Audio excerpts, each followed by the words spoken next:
ಪ್ರೇಯಸಿಯೊಬ್ಬಳು foreign type love propose ಮಾಡ್ತೀನಿ ಅಂತ ಹೇಳಿ ಪ್ರಿಯಕರನನ್ನ ತನ್ನ ಮನೆಗೆ ಕರೆಸಿಕೊಂಡು ಸೀಮೆ ಎಣ್ಣೆ ಸುರಿದು ಬೆಂಕಿ ಹಚ್ಚಿ ಹತ್ಯೆಗೈದಿರುವ ಘಟನೆ ಬೆಂಗಳೂರು ನಗರದಲ್ಲಿ ನಡೆದಿದೆ. ಬೆಂಗಳೂರಿನ ಬ್ಯಾಡ್ರಹಳ್ಳಿ ಠಾಣಾ ವ್ಯಾಪ್ತಿಯ ಅಂಜನಾಪುರದಲ್ಲಿ ಈ ಘಟನೆ ನಡೆದಿದ್ದು, ಮೃತ ಯುವಕನನ್ನು ಕಿರಣ್ ಅಂತ ಗುರುತಿಸಲಾಗಿದೆ. ಇನ್ನು ಕಿರಣ್ ತುಮಕೂರಿನ ಚಿಕ್ಕನಾಯಕನಹಳ್ಳಿ ಮೂಲದವ. ಬೆಂಗಳೂರಿನಲ್ಲಿ ವಾಸವಿದ್ದು ವಿಐ ಸ್ಟೋರ್ನಲ್ಲಿ ಕೆಲಸ ಮಾಡ್ತಾ ಇದ್ದ. ಇನ್ನು ಇಲ್ಲಿಯೇ ಪ್ರೇಮ ಸಹ ಕೆಲಸ ಮಾಡ್ತಿದ್ಲಂತೆ. ಈ ಮಧ್ಯೆ ಇಬ್ಬರಿಗೂ ಸ್ನೇಹ ಶುರುವಾಗಿದ್ದು ಬಳಿಕ ಪ್ರೀತಿಗೆ ತಿರುಗಿತ್ತಂತೆ. ಆದ್ರೆ ಈ ನಡುವೆ ಅದ್ಯಾಕೋ ಇಬ್ಬರ ಮಧ್ಯೆ ಅದೇನಾಯ್ತು ಗೊತ್ತಿಲ್ಲ. ಇಬ್ಬರ ಭಿನ್ನಾಭಿಪ್ರಾಯ ಉಂಟಾಗಿ ಕಿರಣ್ ಪ್ರೇಮಾಳನ್ನ ದೂರ ಮಾಡೋಕೆ ಆರಂಭಿಸಿದ್ನಂತೆ. ಇನ್ನು ಇದರಿಂದ ಮನನೊಂದಿದ್ದ ಪ್ರೇಮ ಪ್ರಿಯಕರ ಕಿರಣ್ಗೆ ಪಾಠ ಕಲಿಸಬೇಕು ಅಂತ ಹೇಳಿ ಸಂಚು ರೂಪಿಸಿದ್ಲಂತೆ. ಅದರಂತೆ ನಿನ್ನೆ ಬೆಳಗ್ಗೆ ತಾಯಿ ಹಾಗೂ ಆಕೆಯ ಸಹೋದರ ಮನೆಯಿಂದ ಹೊರಟ ಬಳಿಕ ಕಿರಣ್ಗೆ ಫೋನ್ ಮಾಡಿ ಮನೆಗೆ ಬಾ ಅಂತ ಕರೆದಿದ್ದಾಳೆ. ಇನ್ನು ನೆಲಮಂಗಲಕ್ಕೆ ಹೋಗಬೇಕಿದ್ದ ಪ್ರೇಮ ಕರೆದಾದ ಆಕೆಯ ಮನೆಗೆ ಬಂದಿದ್ದಾನೆ.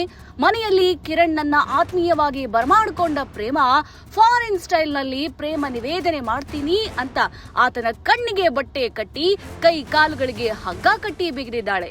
ಬಳಿಕ ಕಿರಣ್ ಮೇಲೆ ಸೀಮೆ ಎಣ್ಣೆ ಸುರಿದು ಬೆಂಕಿ ಹಚ್ಚಿದ್ದಾಳೆ. ಇನ್ನೂ ತಪ್ಪಿಸಿಕೊಳ್ಳಲಾಗದೆ ಕಿರಣ್ ಸ್ಥಳದಲ್ಲೇ ಸಜೀವ ದಹನವಾಗಿದ್ದಾನೆ. ಇನ್ನು ಯುವಕನ ಕಿರಿಚಾಟ ಕೇಳಿ ಸ್ಥಳೀಯರು ಮಾಹಿತಿ ನೀಡಿದ ಬಳಿಕ ಅಗ್ನಿಶಾಮಕ ದಳ ಹಾಗೂ ಪೊಲೀಸರು ಸ್ಥಳಕ್ಕೆ ದೌಡಾಯಿಸಿದ್ದಾರೆ. ಅಷ್ಟರಲ್ಲಾಗಲೇ ಕಿರಣ್ ಸಾವನ್ನಪ್ಪಿದ್ದಾನೆ. ಇನ್ನು ಮೊದಲು ಆತ್ಮಹತ್ಯೆ ಅಂತ ಶಂಕಿಸಿದ್ದ ಪೊಲೀಸರು ಬಳಿಕ ಯುವತಿಯನ್ನ ವಿಚಾರಣೆಗೆ ಒಳಪಡಿಸಿದಾಗ ಅಸಲಿ ಸತ್ಯ ಹೊರಬಂದಿದೆ. ಯುವತಿ ಪ್ರೇಮ ಮೊದಲೇ ಸೀಮೆ ಎಣ್ಣೆ ಖರೀದಿಸಿ ಇಟ್ಕೊಂಡಿದ್ಲು. ಅಲ್ಲದೆ ಕೃತ್ಯದ ದೃಶ್ಯವನ್ನ ಮೊಬೈಲ್ನಲ್ಲಿ ಸೆರೆ ಹಿಡಿದಿದ್ದು ಆಕೆಯ ಮೊಬೈಲ್ ಅನ್ನ ಪೊಲೀಸರು ವಶಕ್ಕೆ ಪಡೆದಿದ್ದಾರೆ. ವಿಷಯ ತಿಳಿದು ಬ್ಯಾಡ್ರಹಳ್ಳಿ ಪೊಲೀಸ್ ಠಾಣೆಯ ಪೊಲೀಸರು ಘಟನಾ ಸ್ಥಳಕ್ಕೆ ಭೇಟಿ ನೀಡಿ ಪರಿಶೀಲನೆ ನಡೆಸಿದ್ದು ಸದ್ಯ ಪ್ರಕರಣ ದಾಖಲಿಸಿಕೊಂಡಿದ್ದಾರೆ.